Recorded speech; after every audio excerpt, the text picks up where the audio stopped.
Welcome to the first lesson of your A-level history course, Imperial Germany and its discontents.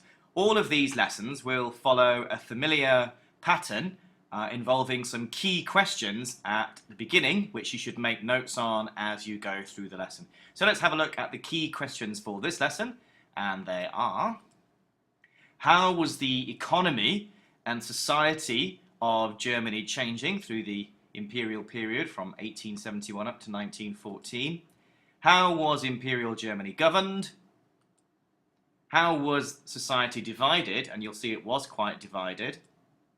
So as you go through, do make notes, come to the lesson able to answer or at least debate and discuss those questions. Make sure that you make note of any unfamiliar vocabulary. You can research that yourself or find to bring it to class.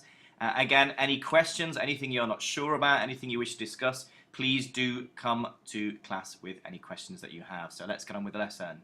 The political system of Germany. Well, Germany was united into the German Reich in 1871. Helpful to look at a bit of a map here. So the great German statesman Bismarck was instrumental in that. It's really quite a complicated process. You don't need to know that much about it. What you do need to know is that there are a number of separate German states. The largest of those was Prussia. Its capital, Berlin, became the new capital of the new German Reich. There were different kingdoms: Saxony, Bavaria, Württemberg, I think about 25 duchies, various independent city-states. They were all united into the new German Reich or German Empire. As I said, the largest of those pre-Reich states was Prussia, and in some ways the unification can be looked at as Prussification, because the largest pre-Reich state of Prussia did dominate the new German Reich, dominated its political life. Indeed, the old king of Prussia became the new Kaiser or Emperor of the German Reich, Kaiser Wilhelm I of the Hohenzollern dynasty. Another group that would wield a considerable amount of influence in the new German Reich were the Junkers. The Junkers were the aristocratic landowning class of Prussia, principally in the eastern part of the empire, in the east part of eastern Prussia. So the Junkers were the aristocratic landowning class. So was Imperial Germany a democracy? Well, in some ways yes, in some ways no. All men over the age of 25 could vote, so significantly, obviously, women could not vote. Men could vote in a system of proportional representation for members to the Reichstag. So I'm not sure how many, a few hundred members in the Reichstag. So those members of the Reichstag, they did have some power. They could decide on the budget of the German Reich. However, in other ways, more power lay with the Kaiser. For example, the Kaiser determined foreign policy, foreign relations. He was chief of the army, obviously a very significant power there, and could both appoint government ministers and also dissolve the Reichstag, which would precipitate a new round of elections. So significant power lay within the hands of the Kaiser. Indeed, he's quite aware of that himself. There is only one master in Germany, and that is I, and whoever opposes me, I shall crush to pieces. How nice. Let's move on. So, Germany, a massive economic growth between 1871 and 1914. One of the world's economic leaders. In fact, it became the biggest economy in Europe. It was a world leader, particularly in chemical and electrical engineering. The size of the economy outstripped that other industrial powerhouse, Great Britain. In fact, there were more Nobel Prizes, more prizes won by German scientists than any other nation during this period. A very significant development was the Haber process, developed by Fritz Haber. That's a method of making artificial fertilizer, a method of fixing nitrogen to make artificial fertilizer. In fact, it has incredible implications for the world today, because half of the world's current food production depends on the Haber process. So an example of German innovation in the chemical industry there. Let's move on. Imperial German society, and you're going to start to see some divisions now within German society. So you have an expanding working class. These are workers in the factories of Germany. So clearly Germany's industrializing, there are more factories, there are more workers, therefore, in those factories. And many of those workers are socialist. They support socialism. And the principal party was the Social Democrats. You're going to hear a lot about those over the next few lessons. The Social Democrat Party, or the SPD, is the German acronym. The SPD were broadly Marxist in their political theory, so they were in favour of equality throughout German society. For example, equality of wealth, distribution of wealth, and they were quite hostile to capitalism. As I say, fairly traditional Marxists, although, as you see later on, it's the moderates that have more say. Anyway, they were basically outlawed up to 1890. 1890, socialism is not outlawed anymore, and the SPD party is formed, the working class party. Indeed, there's a whole culture associated with it. It's not just a political party.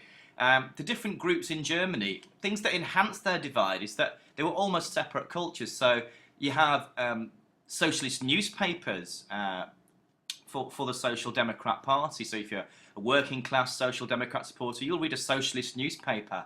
The trade unions, if you don't know what a trade union is, you need to learn that. Bring the question to class. Trade unions were heavily associated with the Social Democrats, the trade unions of the working class. In fact, the Social Democrats even had sporting activities and after work night classes associated. So it really, as I say, it's an entire culture. It's got its own newspapers, the trade unions. It's got its own leisure activities associated with the Social Democrat Party. Let's have a look now at Germany's ruling class. Now, these are the conservative elites. The conservatives, they like the status quo. They don't want things to change. They are traditional. They are conservative. They don't want things to change. They want the balance of power to remain the same. They're kind of old-fashioned and, yeah, old-fashioned elites, I guess.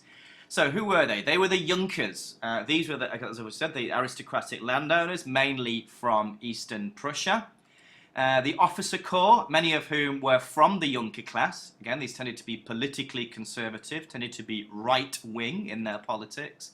Industrial tycoons, the industrial leaders of Germany, and the leaders of the Protestant church. So these groups comprised the conservative elites, and they pretty much feared and hated the Social Democrats and the socialists, as they were very much afraid of a communist revolution. Another group, though, was the Catholics, and again, another division within Germany, this time along religious lines. Well, the Catholics were about 1/3 of the German population. The other 2/3, the majority, were Protestants. They were largely concentrated in the south of Germany. You can see that highlighted in green there in Bavaria, and in the west in the Rhineland, in the industrial west of the country. Well, back after the unification of Germany, Bismarck and the Kaiser were concerned about the allegiances of Germany's Catholics, because obviously the head of the Catholic Church is the Pope.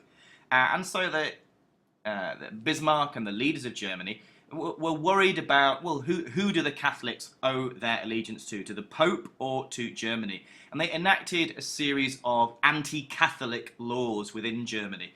That the Catholics struggled against these. A number of bishops lost their bishoprics and so on. This was known as the Kulturkampf, or the cultural struggle between the Catholics and the leaders of Bavaria over the allegiance of Catholics. Now, in order to preserve their rights and their right to practice independently, the Catholics formed their own political party to protect the rights and interests of Catholics. This was the Catholic Centre Party, which you'll often see referred to as Zentrum, which is the German word for centre. So the Catholics, cultural struggle, the Kulturkampf, and they formed their own political party, Zentrum.